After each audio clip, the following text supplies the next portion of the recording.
I'm an attention arbitrage entrepreneur.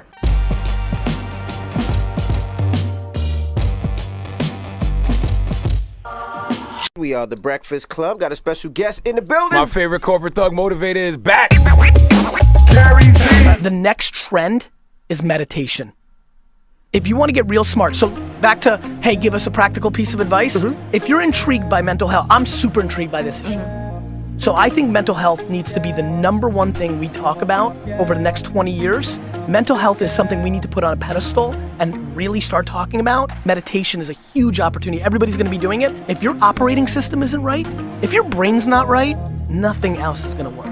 If you're a business person, if you're starting a juice company, if you're trying to flip sneakers and it's 100% about the money, you're gonna lose. If you don't love your process, if you don't love eating the shit along the way, you got 0 shots to hit that huge level. If you don't like taking 1,000 free throws, if you don't like being in the office until midnight, if you don't like waiting in line for 6 hours in the cold to get that thing, you're finished. The people that are winning are the ones who wake up at 4:30, take 2 trains, and get 3rd in line and love it. Gary V, ladies and My gentlemen. guy. It's the Breakfast Club. Appreciate Good it. morning. What's up, vlog? Really in the midst of things. Tomorrow's the big day. The launch of my sneaker and my Jackie Robinson year, number 42. So looking forward to that.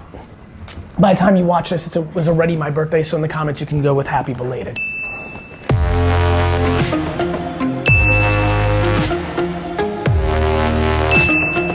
As far as tasting shit is concerned, I want to taste as much of it as I can in as many places as I can. Interesting. What I'm going to do is travel the world. I love it. So what's the plan in detail? When do you start traveling? January 12th, And where are you going?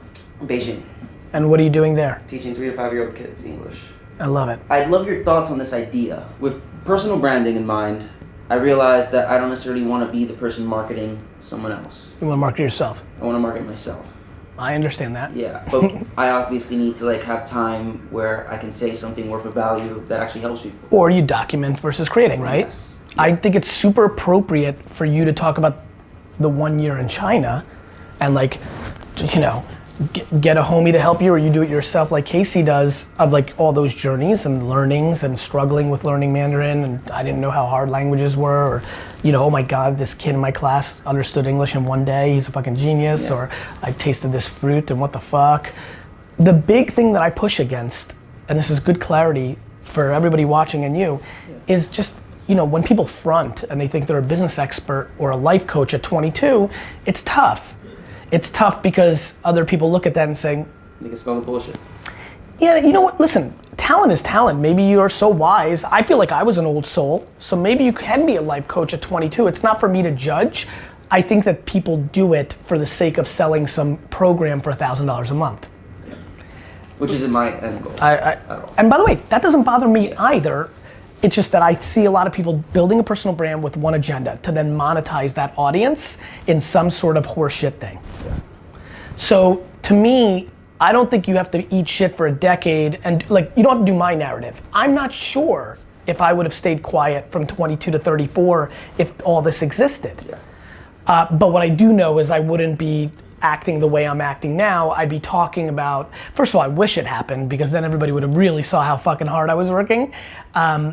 But I think it's super appropriate to document, man. I think the documentation creates the origin story. When you can recall shit at 29 or 34 and literally play the clip of the first time that you used AR in Asia, got it? Yeah. That's why it's important. What people don't realize about what I'm doing right now is this is fucking awesome. 10 years from now, this makes this look like shit. When I'm recalling shit. And recalling the recall.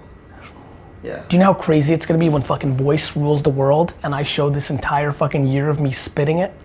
It's one thing for me, it happened the other day. Those Musical.ly tweets late at night of me talking about Musical.ly 2 years ago and putting Musical.ly on and believing in it, and then it sells for $1 billion, a hell of a lot better than when I tell people I invested in Facebook and Twitter, because that's me telling you. Yeah. Me showing you? Plus it's also cool for life. Your grandkids, are you kidding? Yeah. In China? Yeah. It's fucking rad. Yeah. You know? So I would create as much content as possible. That would be my advice. It's a real pleasure, man. Good luck to you. Thanks for everything. Thank you. Yeah. Anything I can help you with in the few minutes that we have here? So I think my biggest concern right now is getting a team. So it's hard to hire people who are actually skillful at the right price. Cause like, Can you teach it quickly? yes and no. I feel like I can teach it. Let me ask you a better question. Okay. Can you fire quickly? Are you allowed in China to Yes. fire? Then that's what then you're lucky. If you were in fucking Norway or Europe, France, you're dead with my thesis. I've got a great answer for you. Fire quickly. I'm giving you my advice, eating my own dog food. I go on gut. Kyle, I keep pointing to him because he's filming right now. Man, I went on gut. I had a phone call with him, I had a drink at a bar with him. I'm like, you're hired. If he sucked or was all time, it would have both made sense to me. If I fire quickly, he'll work for me for 9 weeks, but I'll give him a 3-month severance so I feel like I'm a good guy. You know, so I didn't fuck them up too much. Or I'll know their situation. Like if I hire somebody who like had no options in life, I'm like, look, it's not like I took them away from Harvard Business School. You know, I'll play the reality of the situation. I think that's what you do, man. You fire quickly. Here in Vayner Media with... What up, everybody? Hope you guys are doing your thing. One life, baby. Take advantage of it. Thank you. Yo, yo, yo, yo, yo. What's up, bro? What up, baby? This is the ambassador of arbitrage, the harem leader of hustle. Gary Vay, Nerdchuck is in the building. What's up, man? Life is good, man. Thanks for having me. My legacy of like putting people on and bringing value while I got mine is gonna matter exponentially more to me than the dollar amounts. Listen, there's a lot of people that are gonna make more money than me. Yeah. But I really, really am gonna try to make sure nobody has a bigger impact than me. That's some fly shit. It's why I'm passionate about doing stuff like this. I, after doing a quick audit and kind of intuition of like, I Right. knew I wanted to do it. Right. Do you know how pumped I am I'm doing the show? Do you know why? No, I have no clue. Because I want you to use me as a guest of this to get a different level of guest to get you to the next place. I know where I came from. Yeah. And giving back to that thing is the most interesting thing in the world. Yeah. And the amount of, in a world where my hour is my fucking, Yeah, that's a lot of time for you. you know, to me, if you ask me the thing that's most interesting for me, it's the emails you're gonna send to the other people or the people when they look or, you know? Yeah. Brand arbitrage. I think my bigger advantage was my mother. If you ask me what's a bigger advantage to why I'm gonna win, Yeah. it is way more my mother than being a white dude. Cause she fucking set me up. Yeah. Real proper. Yeah. Yeah. So I think your mother, and I'm talking about everybody who's watching. Right. Or your father if he was the stay-at-home, whoever raised you. Right. Let's go cliche, or your grandmother, right? Let me go to every angle. Let's go to Mark. Right? Yeah. That is a crazy variable in the way that I see the world. The person that was the puppet master of your mindset, positive or negative. My grandmother fucked my dad up real good. And my dad won, Right. but she was negative. Everything was bad. Right. Don't believe in anybody. Everybody's jealous. Everything is bad. The world's out to get you. And watching my dad filter the world, I'm like, fuck man, I'm glad I don't see the world that way. And that has nothing to do with black, white, girl, boy. Right. So that's how I see it. Everybody's reality is their reality. Yeah. Like they don't know. Like it's tough nobody can be in anybody's shoes. No.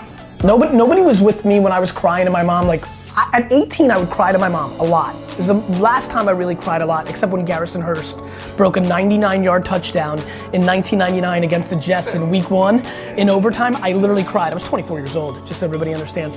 Anyway, I didn't want to go into my dad's liquor store business. The great struggle of my early adult life was knowing that I knew I was gonna be all-time great. Right. Knew it. Right. Knew it. Yeah. And I knew that if I went and got into my dad's liquor store business, that people would dangle it over my head. Yeah. But I knew that I wanted to do right by my dad Right. and mom because they did so right by me. To ever apologize when you don't do the wrong thing is a wrong strategy. Goddamn Damn right it is. I never say sorry for something I don't know. And by the way, on the flip side, I love those rare occasions where I get to say sorry, because I'll say it. Right, because you gotta know own shit. your shit. Nobody fucking listening and watching this is perfect. Baseball cards, wine, the agency, and even me as a human, I'm doing the same shit over and over. I disproportionately understand what people are gonna do before they do it. Yeah. I'm willing to eat shit and do the work, not just pontificate about it. Right. And then I deploy that attention of those executions against the thing. And then I got smart 7 years ago and said, fuck, let me build a machine around this skill. VaynerMedia is the manifestation of a platform that is basically my one thing. And my one thing is intuitive understanding of what people are gonna do before they do it and going all in. Investing in Twitter and and Tumblr and all this stuff, right? That's what I did. If you were to die tomorrow, what would you want to be remembered for? That I gave more than I took. I have a thing that I'm doing that I started when it comes to education called Black Boys Win. Almost like a Udemy for young black boys, manhood training, things of that nature. Interesting. What do you think what I need to do to raise the funds? Because I've got it. How much do you need? Right now I need 15 grand. I'm in. I'm sorry, what? I'll pay for the whole thing. Get the fuck out of here. I put Is this tape rolling? I'm Son in. of a bitch. Now do something with it. Oh man, trust me, I will. That's amazing. Like, thank you. You're welcome. Thank you. Gary Vaynerchuk. Thank you, bro. You're welcome, bro. Appreciate that, man. See ya.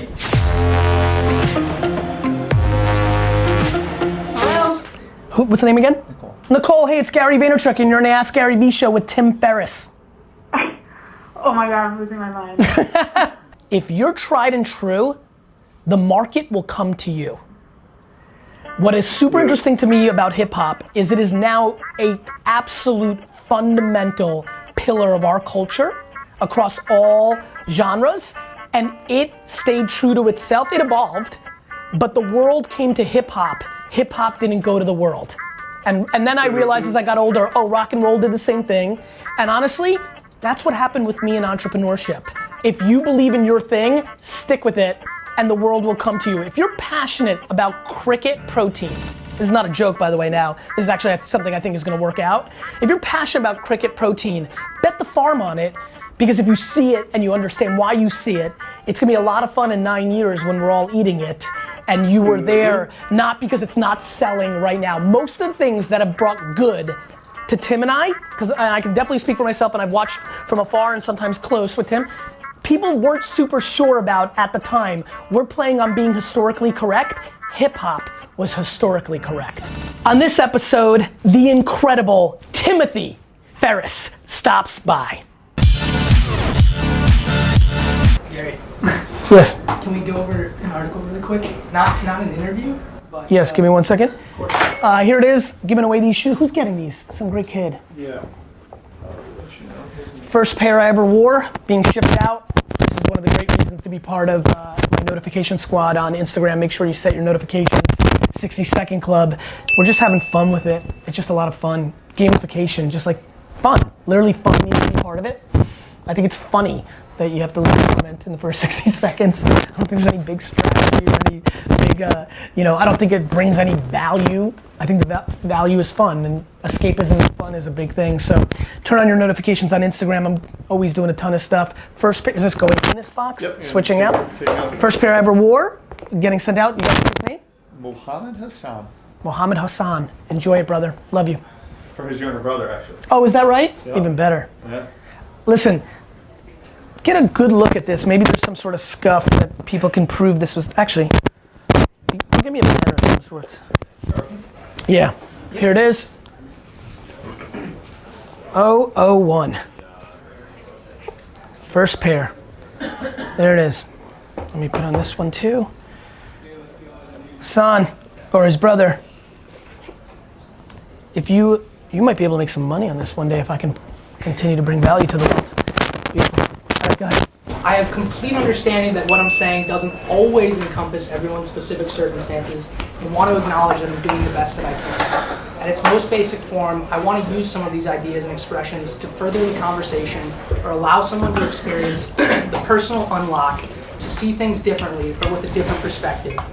I just want you to look at the bright side and to the best of my ability, inspire others to have access to another mindset that I found valuable in my own life. As a practitioner of these ideas, I am trying to give you advice that has worked for me. The reason I differentiate my content is so that I can have greater articulation on a number of specific issues. With video, you get to hear what I'm saying, which is always improvised and only captures my thoughts in a single moment. One of the things I find most fascinating is that even though I document everything, you still only get to see 1 to 2% of what's really going on. You are hearing one sentence in one meeting during one day. The funny thing is the vlog I produce is only 15 minutes of the 15 hours of work. All in all, you actually don't get to see that much. So the reason why I do a podcast and a vlog and quotes on Instagram and produce these articles is so that I can give you the most nuance to my ideas and to respect the creative and the differences of each platform.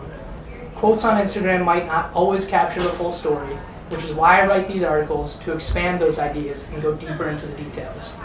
You have to analyze context and look at the bigger picture.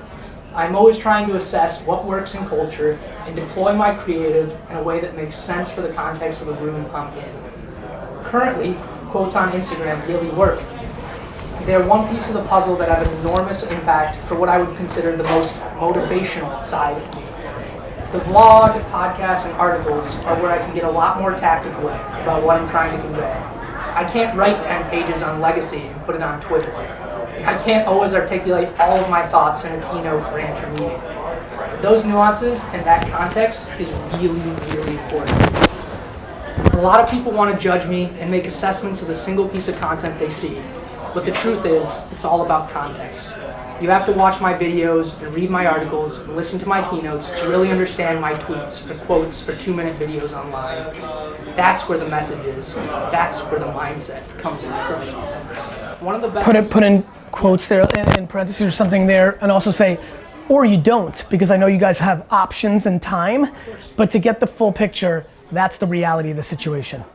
It's like a great meal at a restaurant.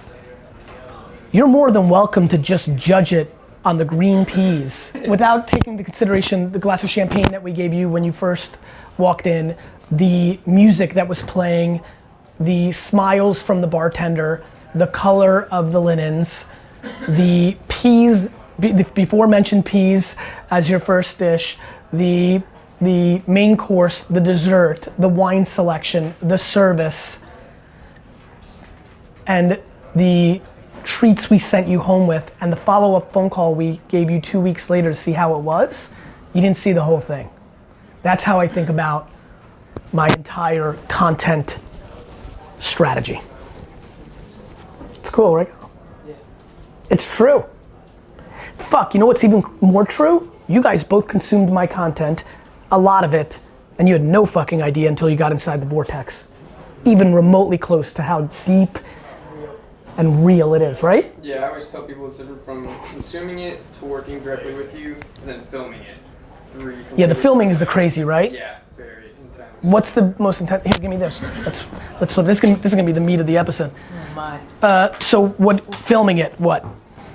Basically, just I get to observe every moment, every minute, every meeting, everything you mumble, everything. And so that makes sense. So what's the early observations of what does that give you clarity into, or what's an observation? And don't sugarcoat it to be nice.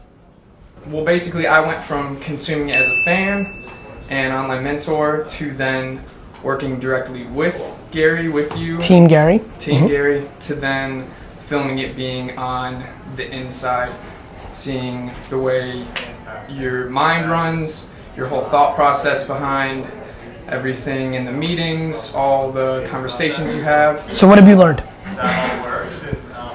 One of my favorite things to do while filming you is just observing what you observe. So for instance, today you had the first podcast that you did. Gary Vay, Nerdchuck is in the building. What's up, man? And you mentioned something about the shoes. Yes. And you were gonna give him a pair of shoes, and then once you said 13s. Yeah, you said 13s. I don't have any sneakers, but I wear size 13. Respect. Get it done, guys. And then he said, surprise me, whichever ones. You want the leather or the Flyknit? I'll let you pick. I don't Okay. care. Yep. You looked at his shoes, Go ahead.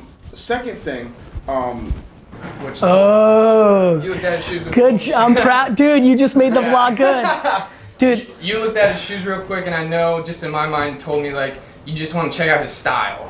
Just want to see That's kind such of how. And So you know what that is? You know how I always talk shit that I'm listening more than it looks like? Yeah. That's a perfect example. And That's exactly and right.